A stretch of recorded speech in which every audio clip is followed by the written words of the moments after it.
fellow junkies? Welcome back. Horror Junkies 509, Kyle 13, sitting here with you again, you guys. Welcome you guys back to the Junkie Movie Reviews. Hopefully you guys caught this week's poll for the letter N. Hopefully you guys, if you were interested in this poll, you guys were able to get your votes in. And, well, without further ado, you guys, your picks between were of the Nailgun Massacre or Night of the Creeps. And, well, here are the results.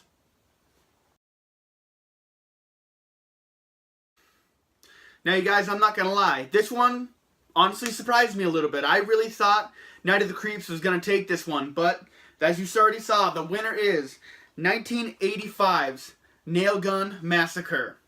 And this is a slasher movie that pretty much is taking place by using a nail gun. If you have never seen this movie. But to go ahead and get into this movie a little bit, you guys, this was directed by Bill Leslie and Terry Lofton.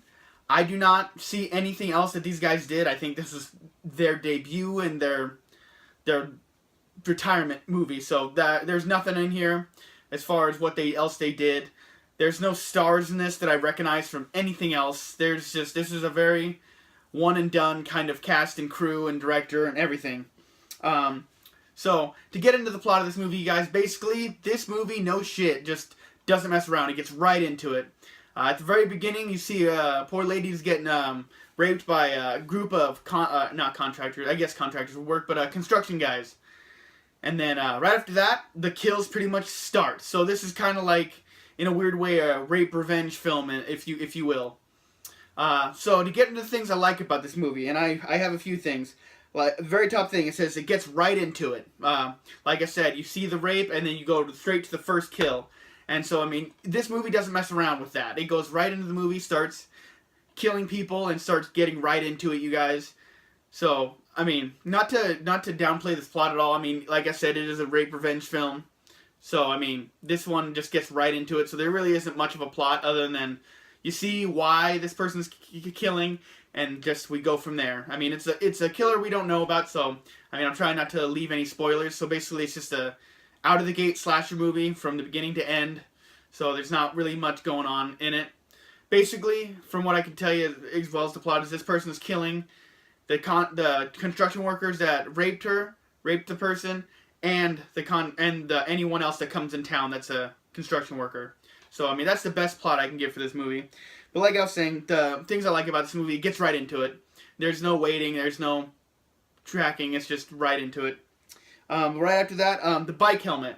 This killer wears a bike helmet. For some reason I like that because, you know, this killer isn't like a big person. So, I mean, it's a really good idea for that. I just feel like that's a valuable asset because, I mean, your head's going to be protected. So even if you just get overtaken, you know, it's not a bad idea. And it looks good. I mean, it's been done quite a bit nowadays, but, you know, it is what it is. I always feel like it's a useful mask if you're going to wear a mask. I mean, at least it's going to protect you a little bit. The other thing I think it's a great weapon idea. I mean, I think it's a really, really cool using of a nail gun. I mean, I know you kind of have to have your own set of propane, or not propane, but whatever it is that shoots the nails. But I mean, this killer seemed to have it pretty down.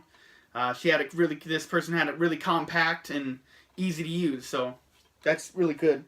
Another thing I liked, this killer was known for using one-liners. And they were terrible and cheesy and just horrible. But the one I did like is, never hitch a ride with a hearse unless you're dead. I had to write that down as soon as I heard it. I enjoyed it. The last thing I really liked, you guys, is I call it the killer form. I mean, the killer form, I mean, I'm putting it down like this.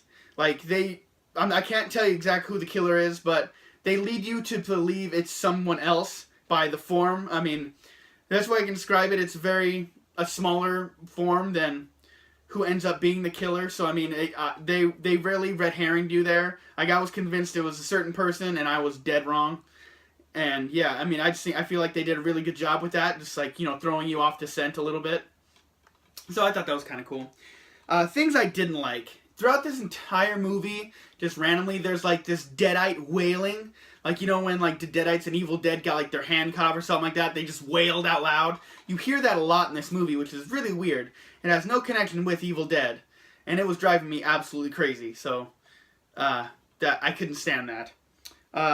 The kills. That was another thing I didn't really like. Yeah, I think the nail gun idea is really cool, but the kills in this really left me wanting more. I just couldn't, just wasn't good enough. I mean, there's one kill where a guy wraps his hands around a tree, and they put one nail between his hands, and that's all you see. So if he just bled out from that, I call bullshit on that just a little bit. But I could be wrong. I just feel like it was very anticlimactic with the kills. I mean, I think the weapon's really cool, but the kills were just very lackluster, in my personal opinion. The next thing I didn't like is the voice box. The killer talks a lot, and he uses this voice box to, change his voice, and it's awful. I would really just rather it be a silent killer, but I guess they really won one-liners in this movie, I guess, so that's how they went about it. So that's just another thing I didn't like about that.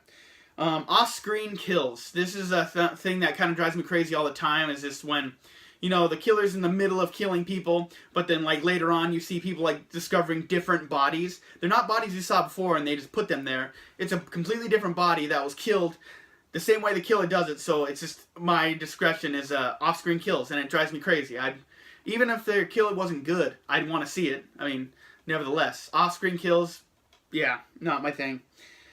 Okay, and the last thing I disliked about this movie was the complete third act. The first and second act felt like it was very exciting, it was moving very fast, but the third act just started dragging on, and it was just one of those times where I was checking my clock a lot, you guys. So, I mean, overall, this movie was pretty decent. The first and second act are the gems, the best part of this movie, you guys. It's moving fast, there's lots of kills, and then, like, the third act just kind of slows down to a snail's pace, and it's just not as enjoyable as I would have liked it to be. But to wrap this film up, you guys, what would I rate this movie? I'm going to go ahead and just give this a straight 5 out of 10, you guys. It's just, I want more from it, and I'm never going to get more from it. I wanted more out of the kills. The voice box killed it. The dead-eye wailing, the third act altogether was just a complete flop for me, you guys. So I'm rating this one lower than I've probably rated any other movie, but if you just are looking for just a nonsense slasher movie that, because I'm into nonsense slashers, I'll probably be watching this movie again at some point in my life. I mean, so for me, this is like my second or third time watching it, you guys. I do know I will watch this movie again. It's just one of those slasher movies you'll pop in, enjoy some beers with some friends or something like that, or, just pop in while you're doing whatever. But, it's definitely not worthless. It's got its place in horror. So, if you like the sound of it, go ahead and check it out. I'm not highly recommending this one, but I mean, for you slasher fanatics out there, definitely go check it out. It's well worth it. Like I said, the Nailgun Massacre, 1985. It's not that bad, you guys, but I mean, definitely, my dislikes are my dislikes, and my likes are my likes. But that third act just isn't gonna do anything for me at this point, you guys. Alright guys, so that is it for the Horror Junkie, the Junkie Movie Reviews episode brought to you by the letter N. Hopefully you guys liked this one. Still a little surprised that Night of the Creeps didn't take it. I was really expecting that one.